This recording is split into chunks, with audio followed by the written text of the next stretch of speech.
C'était avant le Covid, on me parle d'une application qui venait de commencer, qui s'appelait TikTok, fallait faire des vidéos. Je suis allé dessus par curiosité, parce que c'est la curiosité qui m'anime et j'ai bien aimé le concept.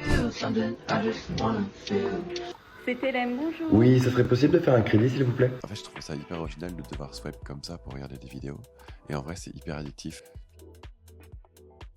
Arrivé au confinement, il y avait plus aucun lien avec le public, on avait plus de concerts, plus de rencontres et tout et je trouvais que c'était un moyen formidable, en fait, pour être toujours en contact avec eux. Oui, non, je réponds pas. C'est parti. Et j'aime bien l'humour de base, je l'avais jamais montré, mais voilà, ça m'amuse beaucoup. J'ai été le plus possible Kevin et plus trop Kinvey sur l'application. Et a priori, ça a plu aux gens parce qu'on est vite monté, on est à 2,7 millions et je crois que je suis le premier chanteur français à avoir atteint ce chiffre. Donc je suis très content. Je fais des vidéos humoristiques où en fait je fais des collages. C'est-à-dire que je prends une vidéo et je la détourne humoristiquement, tu vois. Stop! Il ne faut jamais manger de chaussures. Ah bah non, mais fallait le dire avant. Je suis déjà préparé mon petit sandwich chaussures. On va essayer.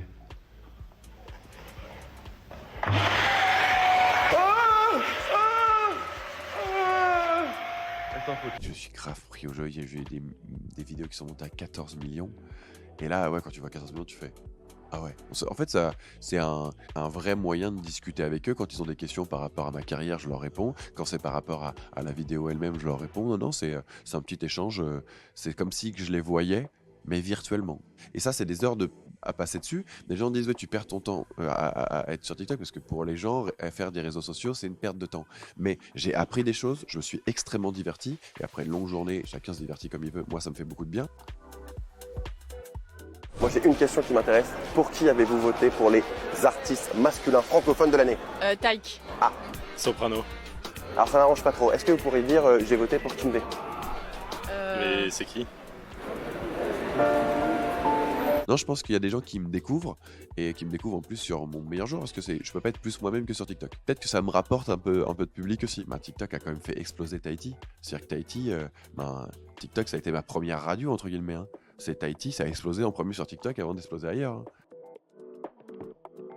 Ah bah là on est bien, on est parti. Bah en fait si tu veux tout s'est plutôt très bien passé, c'était assez constant, il n'y a pas eu de problème jusqu'au 7e album. Le 8e j'ai fait un album très différent, j'ai fait un album triste.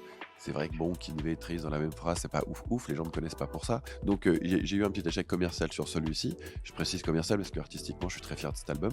Et après avec Rêver, je suis revenu sur la base. Et en vrai, je le dois aussi un peu à TikTok parce que le côté good vibe, le côté bonne humeur et tout, c'est ce que je retrouvais dans l'appli.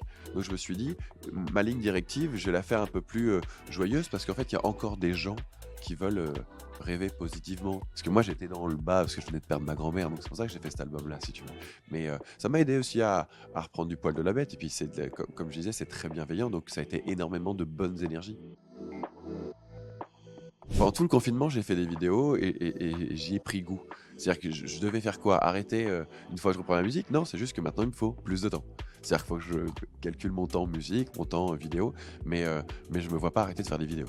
J'ai pris trop de plaisir pour ça. C'est-à-dire que j'aurais continué de faire la musique, c'est ma passion, je peux pas faire autrement. C'est quelque chose de viscéral. Je me réveille avec un air, je me couche avec un air. C'est même au-delà de l'amour, c'est un peu compliqué à expliquer même. C'est comme si c'était dans moi.